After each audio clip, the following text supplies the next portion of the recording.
What the Quad Cortex calls presets is actually pretty misleading. A preset to me is just a singular sound or tone, so following that logic, every time you need another sound or tone, you would need another preset. So as you can probably guess, the first time I made presets on the Quad Cortex, I was a little disappointed because I had all these individual presets for a song and I was scrolling between them and there was a gap in the audio.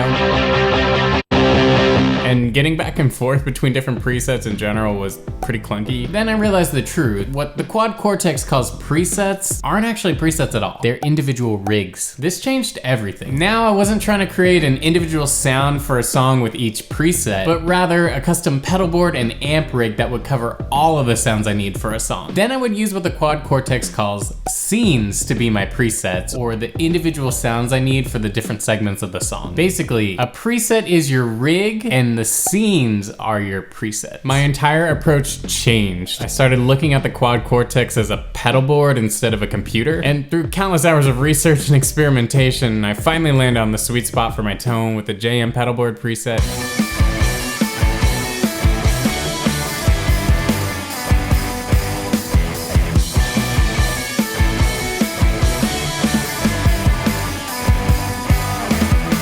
And my JM worship preset.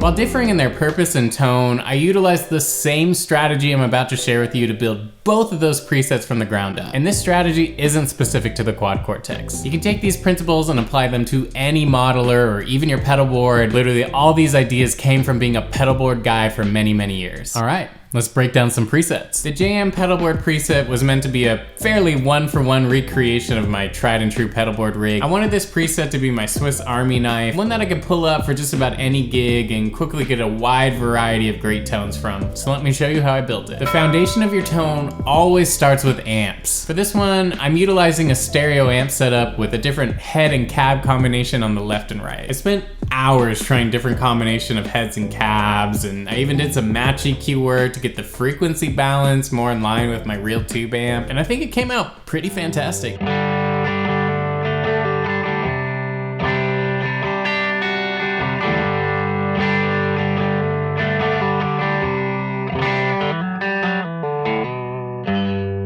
Both amps are in a sort of edge of breakup setting, meaning it's plenty clean, but when you dig into it, it will start to distort a little bit. Having a slightly dirty sound as your foundation is a great platform to build upon. It really helps your guitar tone feel less sterile. Now that the groundwork for our tone is laid out, we can move on to the effects. I view compression more as a tone shaping tool than a dynamic tool. I do have the compression set to tighten up my playing a little bit, but the majority of what it's doing is warming up the overall tone.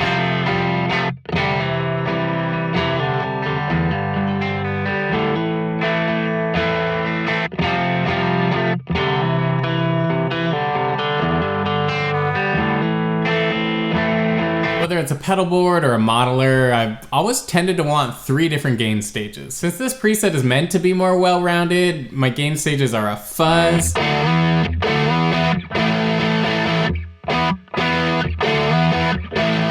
light overdrive,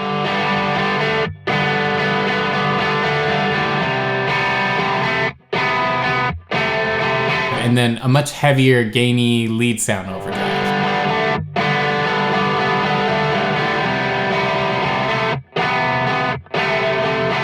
The key here is making sure that all of your gain stages work together so that you have the greatest combination of pedals you can use.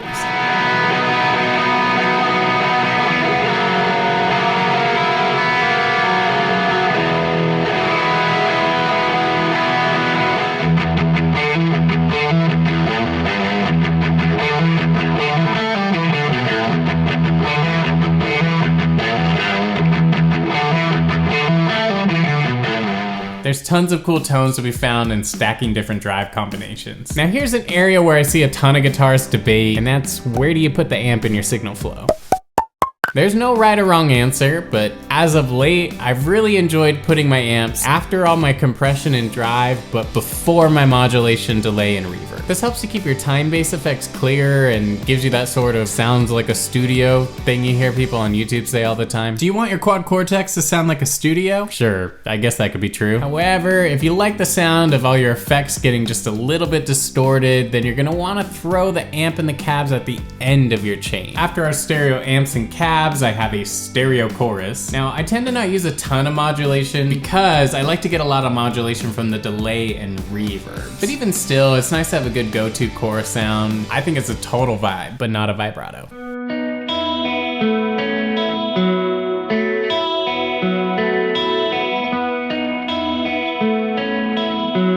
This is also a great place for tremolo, phasers, flangers, anything like that. Then we hit the delay. First up, I have a slapback delay. This is really cool for old school sounding riffs and even solos.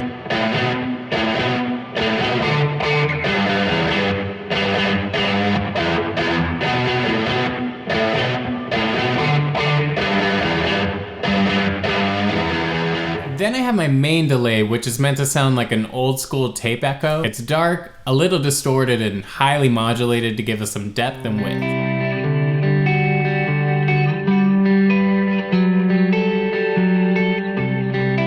I like a warm delay sound because it lets us really echo off into the reverb in a way that makes our tone really big and expansive without it sounding just like echo noise. Finally, we have the reverb section. I like to have 3 sounds I can pull from, and then I can just automate the settings with scenes in case I'm needing a little more, a little less from a particular reverb. Otherwise, it's pretty self-explanatory. I have a short reverb,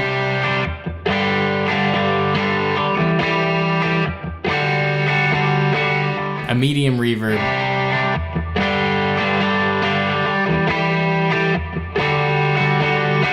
and then a big ambient one.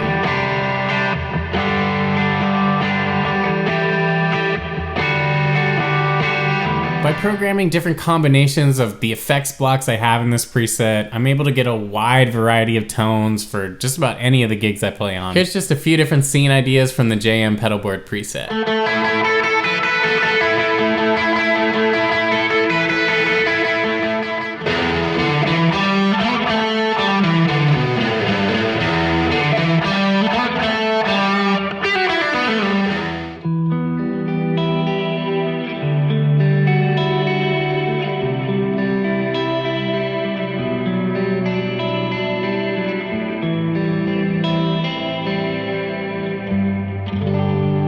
A bunch of you mentioned you were using my presets for church, so I decided to tailor a Quad Cortex rig specific to the modern worship genre. Because I had a really specific idea of how I wanted the tone to be, I decided to utilize the neural capture features. And while captures might be a little more limited in scope in terms of the variety of sounds you can get from each capture, I was pretty shocked with how similar they sounded to my real pedals and amp.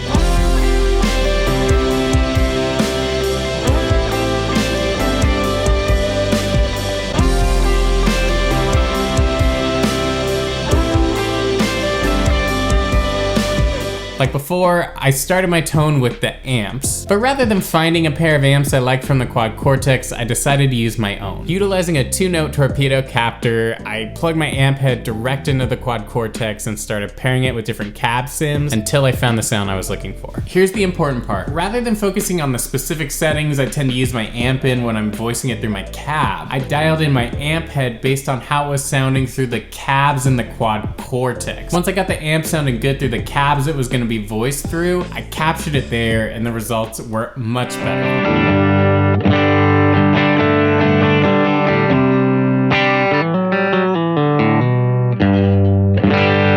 Once again, I went with the 3 gain stage method for this preset, but unlike before where I went for variety, this time I kind of went for the specific 3 sounds I tend to use in worship, those being a transparent overdrive sound, which I achieved through a clon style drive,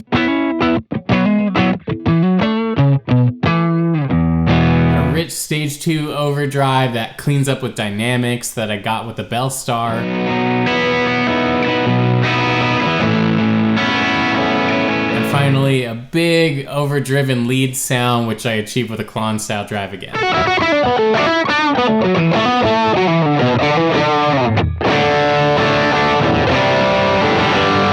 Of course, you can capture your pedals in your go-to settings and get great results. However, what I found made a pretty big difference was dialing in the pedals based on how they sounded through the amp capture I was using in this preset. Once I got the pedal sounding how I wanted it to through the amp capture, I captured the pedal in that position and the end results were much better. I think using the capture method can help you get to your go-to sounds and a more realistic end result quicker, but the captures are less flexible. The more you alter a capture, the less it's gonna sound like the thing it's trying to emulate. The rest of the rig is similar, but I opted for a more subtle chorus tone.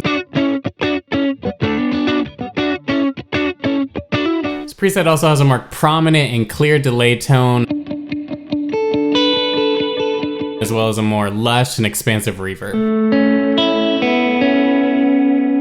As I mentioned before, you can grab a copy of the JM pedalboard preset and the JM worship preset through the links in the description. Shout out to everyone who's purchased one already. It's a huge support to the channel and I greatly appreciate it. Be sure to leave a like on the video before you head out, subscribe to the channel if you're new, and go forth and make great modeling tone. And I'll catch you next time.